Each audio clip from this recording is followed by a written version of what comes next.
another Rashi, another life-changing Rashi. Um, but this time it's going to teach us a lesson about the comfort zone and the idea of being stagnant, the idea of getting stationary or feeling a little bit too complacent in an area of our spiritual growth, the area of our pursuits, in the area of where we're meant to be.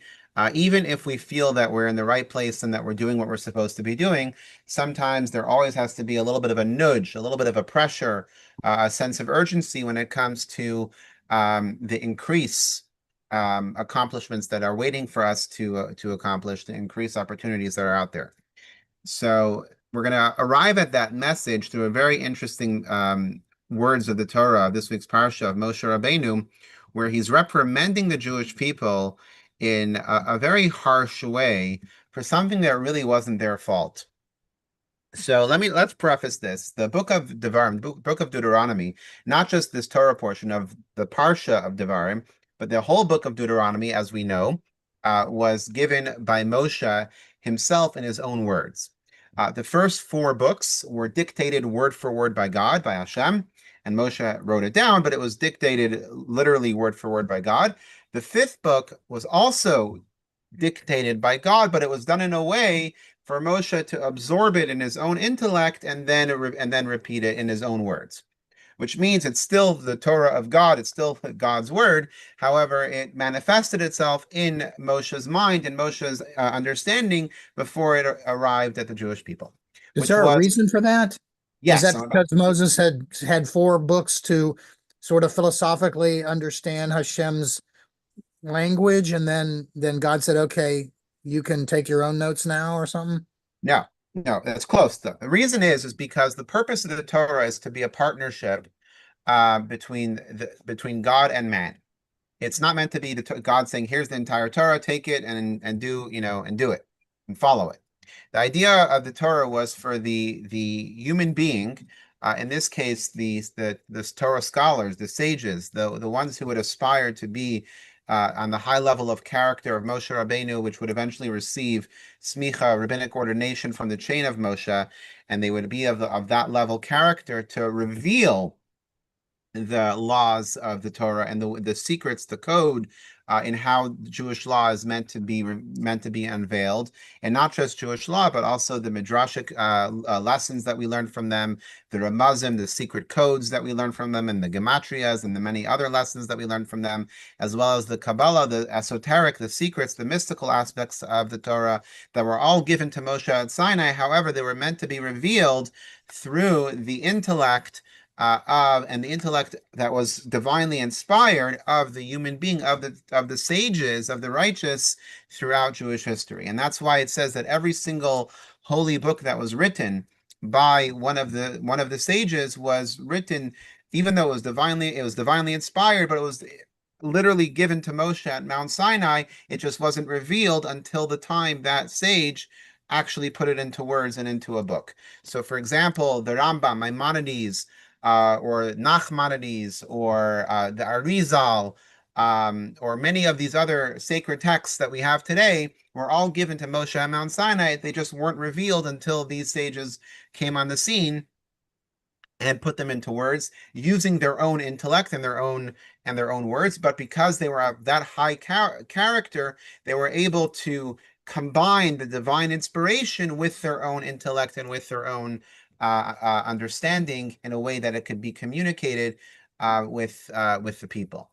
And that was the purpose of God giving us the Torah, that we should be able to unite the spiritual divine energy of godliness that was coming down through the Torah, of the divine wisdom of God that was coming down through the Torah, and unite it with the physical and the materialistic wisdom of the human being.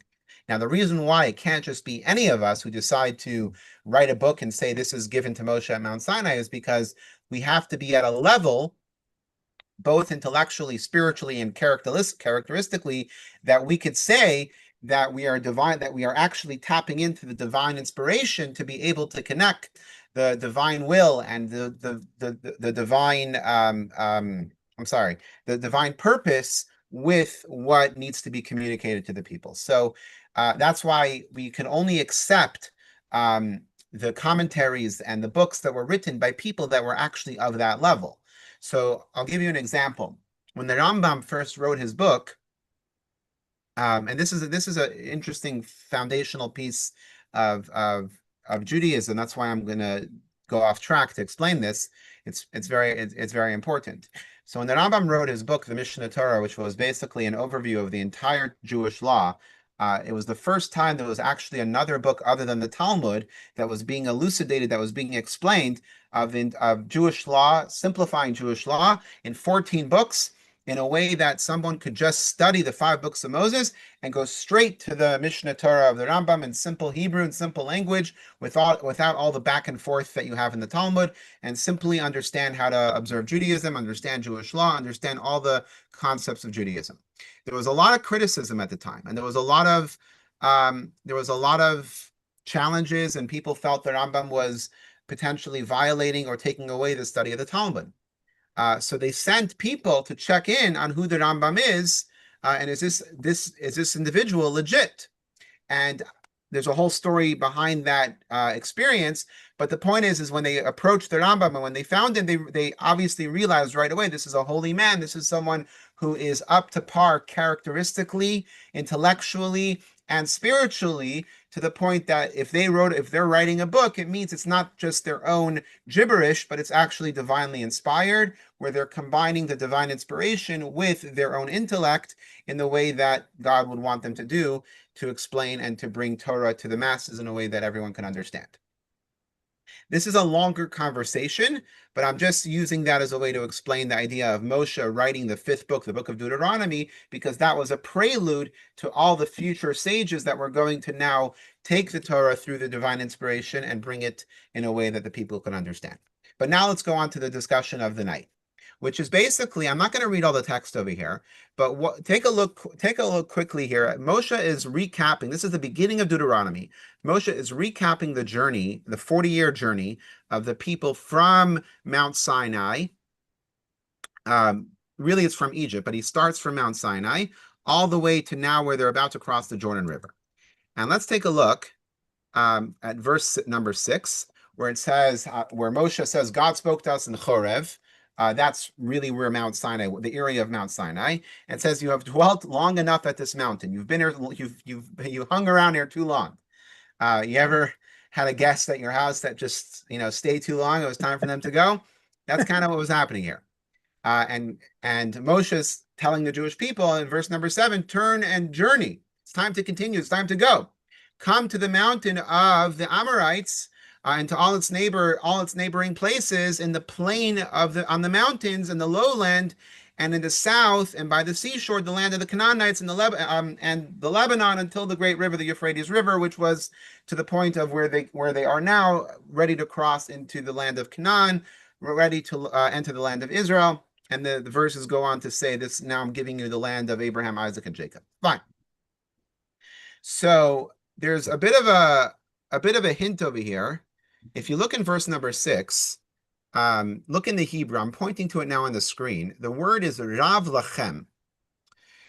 Rav Lachem means is a critique. The word Rav means, it doesn't mean abundance. Rav means it's too much. It's too long. If a parent is criticizing their child that you're playing a game for too long, or you're on your screen for too long, it's too much. If you're watching a TV for too long, it's too much. So Rav Lachem, you've overstayed your welcome. So Moshe is reprimanding the people, or telling the people that God is reprimanding you for staying at Mount Sinai. Mount Chorev was right around the area of Mount Sinai, for too long. But here's the problem with that. The people in the desert, from the moment they left Egypt until they reached the land of Canaan, had zero say where they were going. They were in the clouds of glory, and there was a cloud that was the leader. In other words, it was the divine presence that was basically telling them when it's time to pack up and go. And they really had no say of when and where to go. They were following the divine presence, and that's why after the spies sinned, and they had to stay in the desert for 40 years as a punishment, they had to follow the divine cloud to go wherever they were being told by God to go through Moshe and through the divine cloud. So the point is that it wasn't their choice. So what is the reprimanding them for you hung around here too long? They didn't have a choice. Rabbi? Yes. So could it also be that God's like, okay, I'm doing this and doing this, and he's almost like speaking for himself and saying, okay, it's enough. I've had you go for 40 years, and I've had you follow my cloud, so it's enough already. But the Torah doesn't use any extra words or any extra letters. So verse number 7 would have been enough. It should have said, God spoke to us in Chorev and said, it's time to turn and journey and come to the mountain, and not add the words Rav Lachem. You've been here too long, makes it sound, is an extra, it's descriptive, but the Torah doesn't add descriptive language just for no reason. Uh-huh. And the proof of that is here comes Rashi. Rashi, remember, as we study every week, Rashi will only address something if there is a question, which he obviously finds that there's a question over here. So Rashi says like this. Rashi highlights the words it is 11 days journey from Chorev. I'm sorry. So let's go back to the verse for a second, because Rashi is quoting a different verse here. Give me 1 second. Let's find it.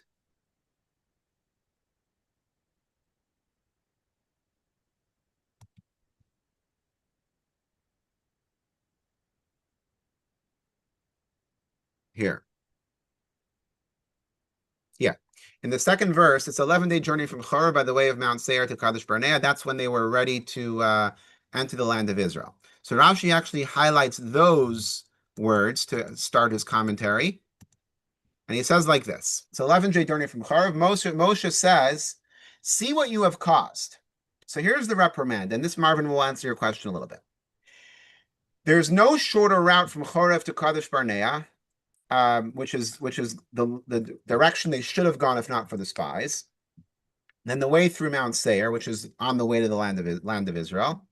And even that is a journey of 11 days, but you traversed it in 3 days, and to such an extent did the Shekhinah exert itself to hasten your arrival to the land of Canaan. In other words, God was performing a miracle to speed up your journey to get to the land of Israel faster, and you wouldn't have to be in the desert for so long.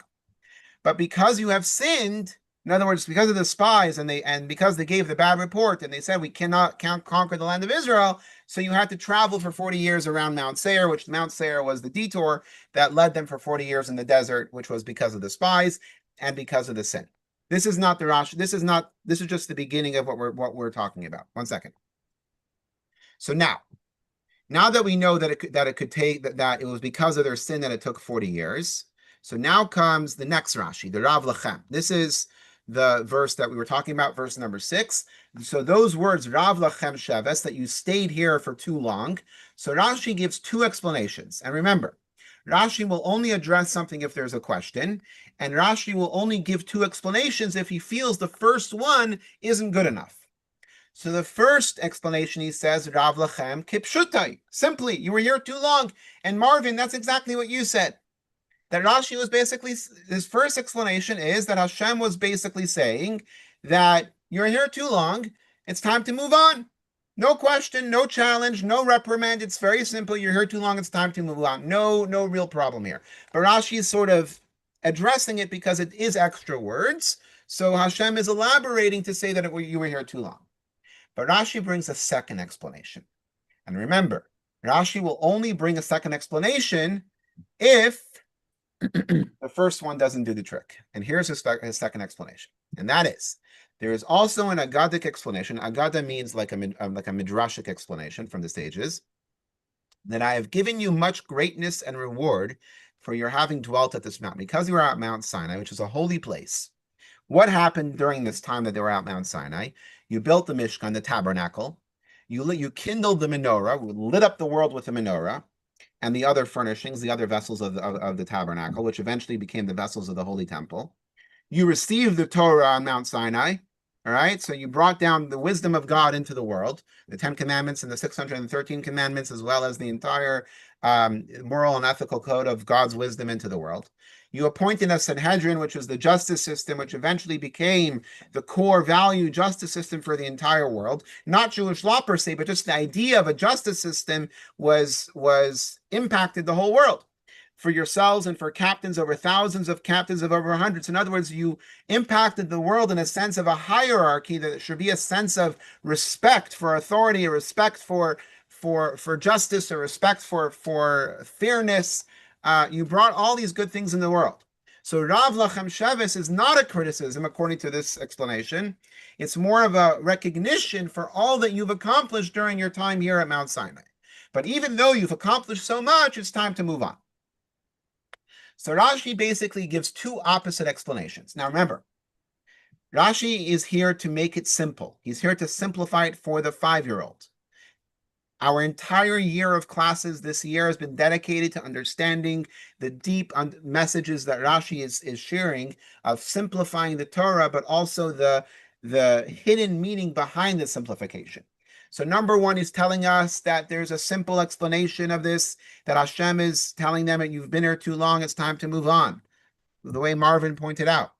But Rashi brings another explanation that says, no, it's not even a critique at all. It's Hashem telling them, you have accomplished so much at your time at Mount Sinai, and I'm thanking you, I'm rewarding Rav Lachem. You've done so much, you've accomplished so much, now it's time to move on. So why would Rashi bring the second explanation? And if he's going to bring the second explanation, then why even bring the first explanation in the first place? What do I mean by that? Rashi is about simplifying. So if you're going to tell us kipshutai, that it means simple, that God is explaining that you've been here too long, fine, then say that and leave it.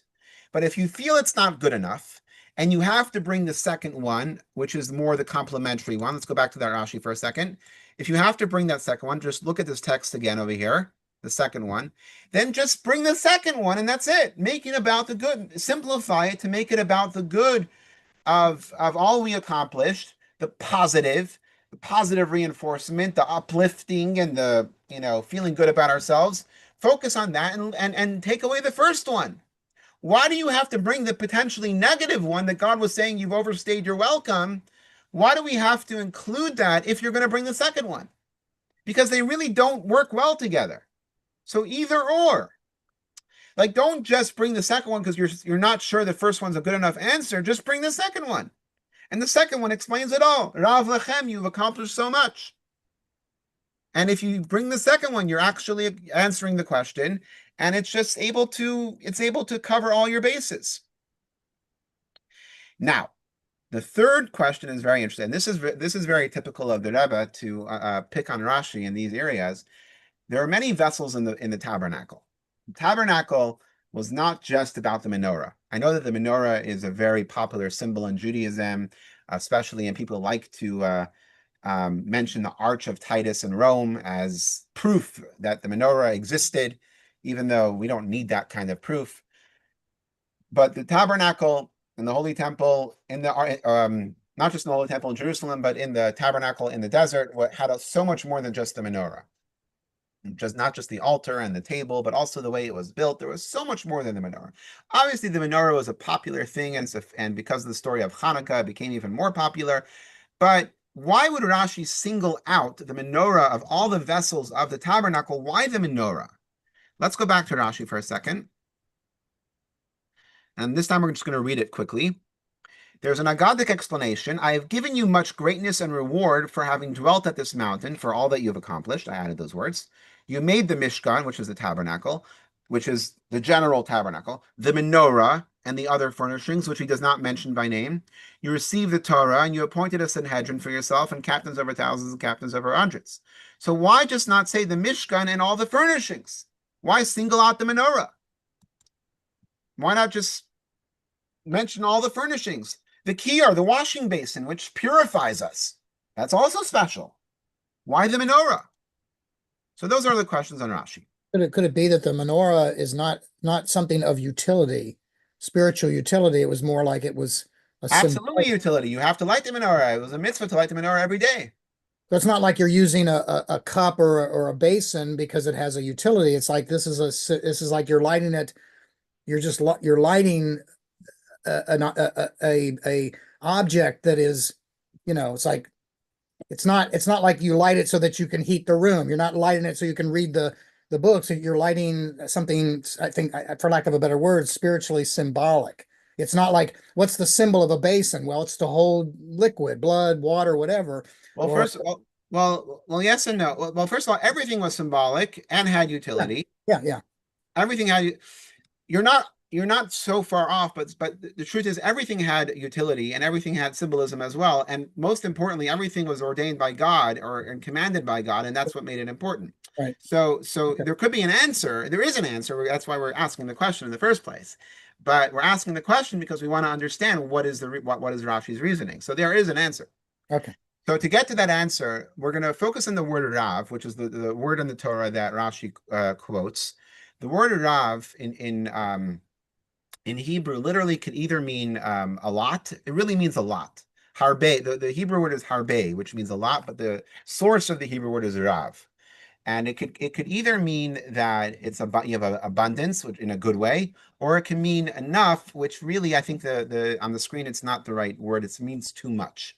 So abundant or too much. That could be the real dual explanation of the word Rav. So we are quoting another Rashi from the portion of Korach when Korach challenged Moshe to say that you have taken too much greatness for yourself. In other words, you and you're the leader of the Jewish people, and your brother is the high priest. Rav lachem, you used the same exact words. You took too much greatness for yourself. You took too much for yourself. In other words, uh, so we see the word that Rav could mean abundant, could mean too much, and not necessarily abundance. So that's number one. Number two, second, let me go back. I'm trying to just get to the arrow here. Give me a second. Well, isn't there a statement about understanding the Torah where if you use a word like Rav Lachem once, it means the same thing every time you see it? That not necessarily. Okay. Halachically, it could be that case, but not necessarily. So just Okay. give me 1 second because we're gonna explain this more depth. Um, the idea of Rav Lachem it depends because it all depends on context and it all depends on how the Torah is explaining it, because depending on how the Torah elaborates on it, that's how it's being used. So in the case of Korach, it's obvious, the Torah makes it very obvious that Rav Lachem is a negative. But in our case, doesn't make it clear. So you cannot learn from the Korach story, you can't learn that it's necessarily a negative, therefore it leaves it open to interpretation. I see. Thank So, you. but in order to understand this, we have to first understand what could possibly be wrong. What could possibly be the critique to God criticizing or telling the Jewish people you have spent too much time at Mount Sinai? What's wrong with being at Mount Sinai your whole life? You want to live at Mount Sinai. Mount Sinai is the source of the Torah. Mount Sinai is where God revealed himself to the Jewish people and to the whole world, really. Mount Sinai is where the Torah originated from. What is wrong with living at Mount Sinai? Why would there even be a question of there's a potential criticism or that it's time to move on? It's too much time. To say that Rav Lachem it could be a negative, that there's too much time, you spent too much time here. Why would Rashi even consider that to be a negative? Once again, why would he say kipshutai, that it's the simple explanation or the simple understanding that it's Moshe critiquing them that God had to tell you to move on because you were here for too long? What can possibly be negative about spending so much time on Mount Sinai? So I'm not going to read this because I want to go to the text. So we're going to look at a bunch of different texts now that are going to help us understand the whole idea of this situation and give us some context. And we're going to use a lot of this information to help us decipher the Rashi and most importantly lead us to the life lesson that we want to come to. So this commentary is known as the Kli Yakar. His name was Rav Shlomo Ephraim. There's a beautiful story about how he survived some very, very difficult times in the medieval times. He was a great Torah scholar, and he has a beautiful commentary that's quoted in the Mikros Gedolos of the Mikros Gedolos Chumash. So here's what he says. You have dwelt long enough at this mountain, turn and journey. What does it mean? This is the first rebuke. So he calls it a rebuke. For the people despised the land and chose to settle permanently on this mountain instead of turning their attention to the land, which is the special place for fulfilling the mitzvot. Too much for you is similar to the phrase too much for yourselves, children of Levi, which means it's not enough that you're rebelling and going against the proper path. The truth is, settling permanently on this mountain is not right for you. Turn and face towards the land. So the Kli Yakar, that's the name of his commentary, the name of his book, is taking the opinion that this is actually a rebuke, and it is a negative. It's not a praise, it is a rebuke. Why is it a rebuke? Because there's something inherently wrong with staying at the source of wisdom, the source of your inspiration, and not going and fulfilling your purpose. And this is a little bit the beginning of what we want to learn from this Rashi and this lesson and this life lesson, is that a very big mistake in life that people make is that when we find a source of wisdom, or we find a source of inspiration, or a source of excitement, or a source of joy, we get very drawn in and very excited and very enveloped in what that is. Call it a comfort zone, call it a happy place, call it whatever you want.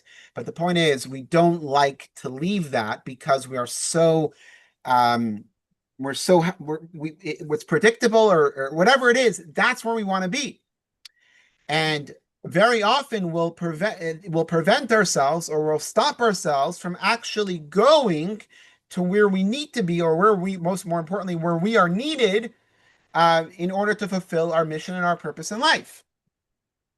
It's the story of if any journey that you take, and getting lost in translation, getting lost on the way, getting lost on the stop, and deciding not to travel further because you like where you are. And there's nothing wrong with that in terms of a regular travel, a regular trip. But if you have a unique purpose, if you need to be somewhere, if there's some place that needs you, then that's not okay.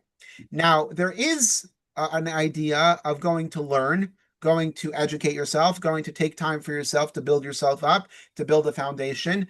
But you also have to be able to eventually know when it's time to move on and go fulfill your purpose and be who you are. A good example of this is whether it's going to school or going to, in our case, it's going to yeshiva, is you can't go to be in yeshiva or in kollel for your whole life. If you do that, then you're missing the whole point. The idea is that you go and you study Torah, you go and you prepare yourselves, you build a foundation, but then you have to go out into the world, and you have to be a healthy human being in the world and live within the world and be able to function as a healthy human being in the world and fulfill your unique purpose and mission that God gave you, that only you could accomplish.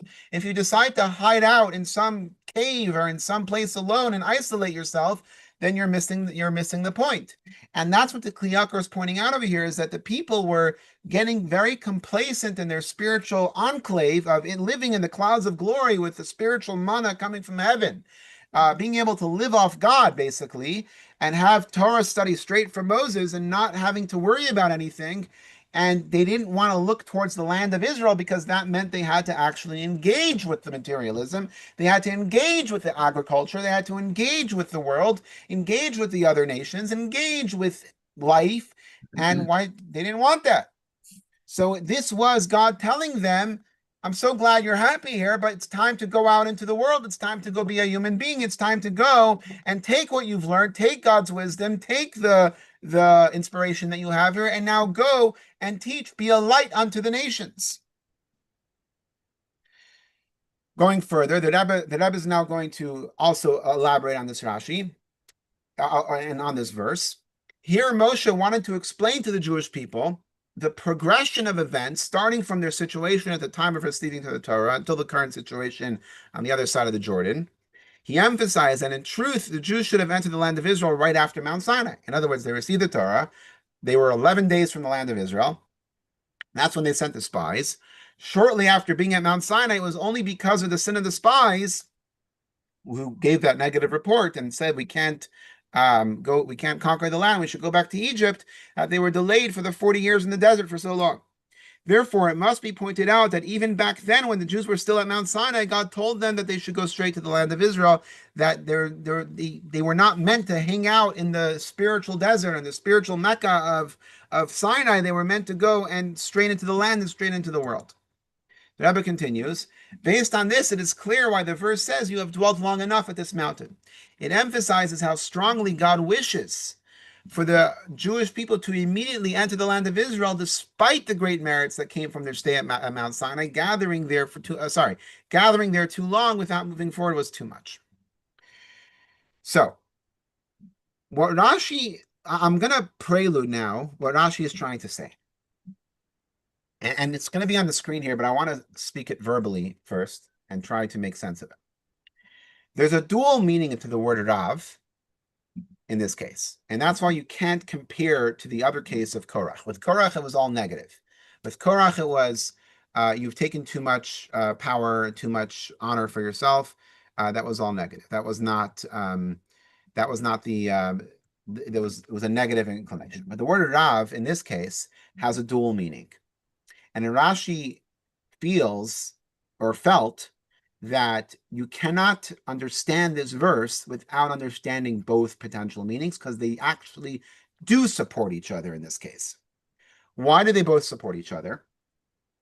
Because on the one hand, there is a value to being at Mount Sinai. On the one hand, everything comes from Mount Sinai. In fact, the foundation of everything we believe in is from Mount Sinai. One of the beauties of our foundation, of our belief, is that it wasn't one person who heard God, who spoke to God, and then came and told us. It was everybody who heard and saw everything happen, and they passed it to their children and their children and their children. To the point is that at what point can someone have made it up? Because everybody saw it. It wasn't that Moses came down and said, "Hey, look, you know what I saw up there." No, everybody saw it. The entire people saw and heard God speak. So it's the source of everything. It's the source of our entire existence. And the spiritual foundation that came from that was what we're actually living off of today. In fact, all of the experiences that they had in the desert, not just at Mount Sinai, but in the desert, all of the complaining and all of the sins and all the things that we think are so horrible, were actually our ancestors fighting out all of the different human tendencies to try to battle it out then to make life easier for us, so we shouldn't have to face those same challenges in our life. If they could battle out the need for the desire for this and desire for that, and the ego and this, by battling it out, by battling the evil inclination on these certain areas, they felt that they can make life easier for us, so we shouldn't be as challenged when we're facing our own challenges in exile, which is actually the case. If they didn't do that, we would be, if we think our desires and our challenges and our evil inclination is bad, imagine if they didn't do that for us. So everything that happened in the desert, all the spiritual growth that happened in the desert, was actually so foundational and fundamental for our existence today. So it's all good. So you need to have the positive side, which is why Rashi brings the Agada, the Medrash, that says all the praise that you built the tabernacle, you built the Menorah, which we'll get to the Menorah in a second as to that answer, because that question still stands. You built all the vessels. What were the other things that Rashi mentions there? You established the Sanhedrin, the court of justice, and you appointed captains.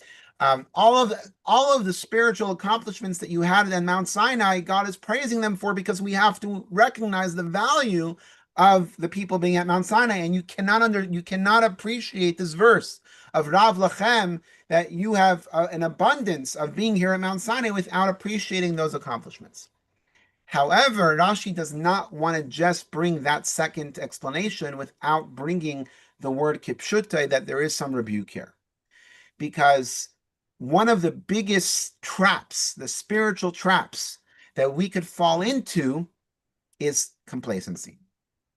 And the complacency of past accomplishments, complacency of getting lost in the training. Imagine if you have you have boot camp, military training, where all you do is train, but you never actually do anything with that training to the set. Military is not a good example because God forbid we should ever have to go to war. So that's not a good example. But imagine you trained for a good thing. You trained for a positive thing. Um, and you put all this training in, but you never actually do anything with it. Or you go to school you go to college for a specific type of expertise, and you don't put it to use. So the idea of experiencing the whole Sinai experience, the whole spiritual experience, and gaining all that knowledge and connecting to God in that way and building this foundation, but not actually going out to experience it, going to the land of Israel to connect with the world, is the biggest mistake you can make. It's the complacency. In our own lives, we all want to have safe and comfortable homes. We all want to have safe and comfortable jobs. We all want to have happy families. We all want to have, all the things that we dream about. But we cannot be complacent to the point that we don't go out into the world and leave our comfort zone to go fulfill our mission and purpose in helping somebody else. In stretching our comfort zone to say, how can I apply my unique abilities and my unique talents that God gave me, or that I've developed? How can I utilize them to make the world a better place? How can I fulfill the mitzvos that I do in a way that I can help other people do those mitzvos? I cannot be complacent just with my own. And that's why Rashi brings the rebuke, kipshuta, brings the sense of rebuke as well, because you cannot be comfortable just with the praise. If you just focus on the praise, you're going to think, well, let's just go to Mount Sinai. Let's live in Mount Sinai. We're fine. But that's not where we're meant to be. We're meant to be in the world. We're meant to be in agriculture. We're meant to be in life, in all the physical, getting our hands dirty, getting dirt under our nails. We're meant to be in life, dealing with the challenges of life, because that's where that's where godliness is. That's where God wants us to be. That's where spirituality unites with materialism. That's the purpose of creation. And that's why there has to be even though it wasn't a real rebuke, because it wasn't really their choice, but for us studying the Torah, Rashi needs us to know that there is rebuke here because we can never be complacent, even if we're at Mount Sinai. Now, what is up with the menorah? Why does Rashi quote the menorah of all the vessels? So the Rebbe brings a famous concept. We're quoting a Rashi here, but it's actually from the Talmud, and it's actually something that is talked about a lot. One of the miracles in the temple and the tabernacle, what also happened in the temple, was that the western candle. So the menorah was basically stationed perpendicular. When you would walk in, it would basically be straight. So it would be facing the Kodesh HaKodashim. It wouldn't be like you wouldn't see the menorah like this. You would see the menorah like in the long way. I don't know how to explain it better. So the menorah, the light that was closest to the Kodesh HaKodashim, to the Holy of Holies, was always lit. The high priest would light it every morning. It's not like this has nothing to do with Hanukkah. Hanukkah is a mitzvah that was established after the victory on the Syrian Greeks, and our menorah is very different. We light our menorah at night in the tabernacle, and in the holy temple they would light it in the morning, and it was meant to last for the day, from morning to night. However, a miracle would happen every single day that the western candle would burn the entire night, and the high priest would use that western candle to light the rest of the candles the next morning. And then the western candle would go out and he would relight it, so he would have the mitzvah of lighting the entire day. So the western candle basically was the real miracle of the lights that would happen every single day. Why is this important? Because why did this happen? Suppose I didn't say this in the text here, but there's a reason. Yeah, it does say it's in the text. The reason why this would happen, and this is, Marvin, to your point, that one of the things of the menorah, even though it was a utility, because the menorah was meant to bring light, the utility of light to the temple and to the world, but one of the symbolisms of the menorah was to demonstrate that godliness rests within the Jewish people. The Jewish people are meant to be a light unto the nations, not because of their own doing, but because God is shining through them to the rest of the world, to the rest of the nations. And the proof of that was through this Western candle. Why does Rashi mention the menorah now? So the Rebbe basically is going to explain that Rashi wants to tell us that the praise of the people hanging around Mount Sinai is that they built the menorah, that they set up the menorah because they established this foundation of drawing down the light of God in a way that it would be able to be the light unto the nations, and it would be able to be a light for the whole world, and it would be able to demonstrate that godliness rests within the world through the Jewish people. Now, the only way that works is if they actually go into the land, into the world, not if they hang out at Mount Sinai. So the menorah is actually the perfect dual message to elaborate on Rashi's point of saying it is a praise. The Rav Lachem, the abundance and too much actually do go together. And the menorah is the perfect symbol to tell us that, because it's telling us that you built this menorah, drew down godly light through the menorah into the world, but now it has to actually go out into the world through you guys going into the land of Israel, going into the world. In fact, it says that the windows of the Holy Temple, in the olden days, the windows were built in a way that it was wide on the outside and then it would narrow in. It would narrow as it came in on the inside, in a way that it would sort of it would harness and direct the sunlight into the room. The temple, the Holy Temple's windows were just the opposite. It was wide on the inside and narrow on the outside to show that it's spreading light to the outside versus the other way around. But that can only happen is if the people actually leave Mount Sinai. So the menorah was the perfect dual message of you've accomplished great things, but move on. And by the way, this is why it says somebody should never accept compliments, should never accept praise without asking for constructive criticism as well. Because if you're just looking for praise, if you're just looking for complacency, if you're just looking for, oh my gosh, I'm so great, I'm so good, but you don't ask for ways that you could improve, then you're just complacent. You're just looking for ego boost. You're just looking for ways to make yourself even more in your comfort zone. You're not going to grow. So the whole purpose of life, the whole purpose of being someone, being a human being, is that you're always looking to grow. And that's going to be our next few texts that we're going to talk about. So the Rebbe takes us from this message of Rashi. A Jew must understand that the state of sitting, the idea that you're sitting in one place, remaining on the same level and serving God and not progressing or striving higher is enough for you. And its simplest meaning is too much. You can't do that. You can never be satisfied or complacent in your spiritual journey. No matter how good or high one's level of service may be, staying in that same place for too long is giving up too much time. A person must be on a journey, constantly striving and moving higher, ascending in holiness. And by the way, that's why each person has their own unique journey. It's not about leveling the playing field and everyone has their own, everyone has to reach the same level. No, we all have our own journey. For one person, this is what it means to move forward. And for another person, this is what it means to move forward.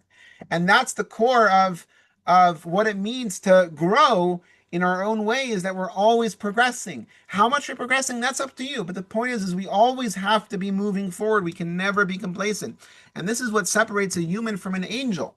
When God created angels, he created them with a purpose of what they have to accomplish, but did not give them the ability to grow, did not give them the ability to become a better angel. An angel is what an angel is. They can't be anything else.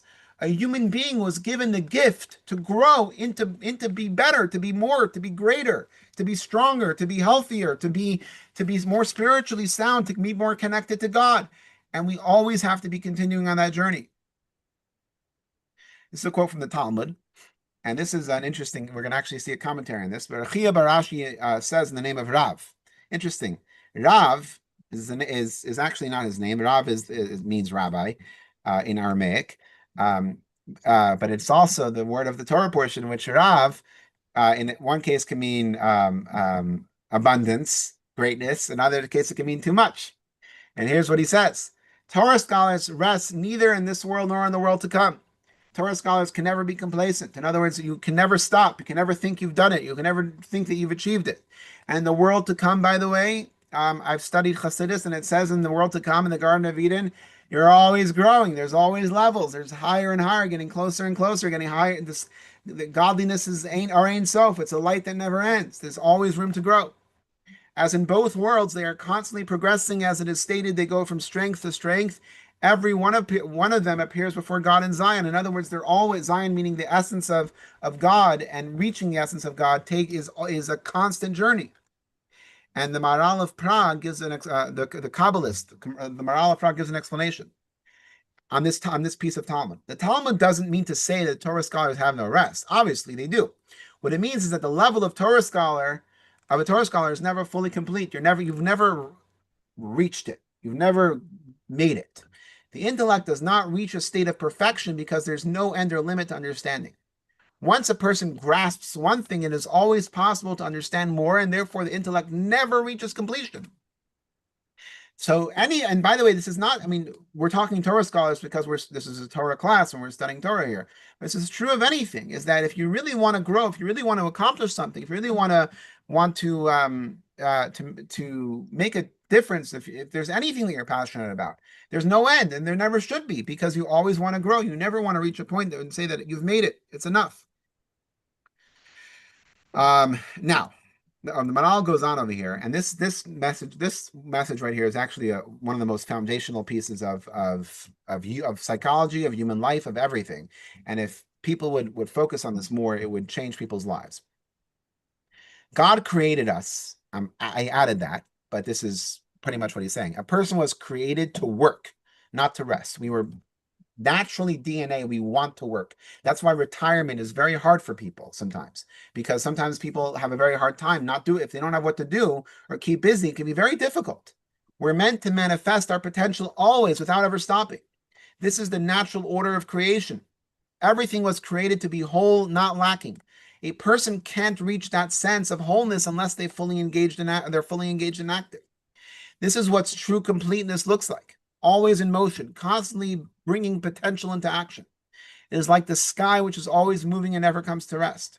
It can't exist without movement. The movement itself is what makes it complete. And so a person wasn't created to rest or to be fully complete from the beginning. They can't reach the end of their work in a state of rest or perfection. Their completeness comes from always striving, constantly bringing their potential into reality.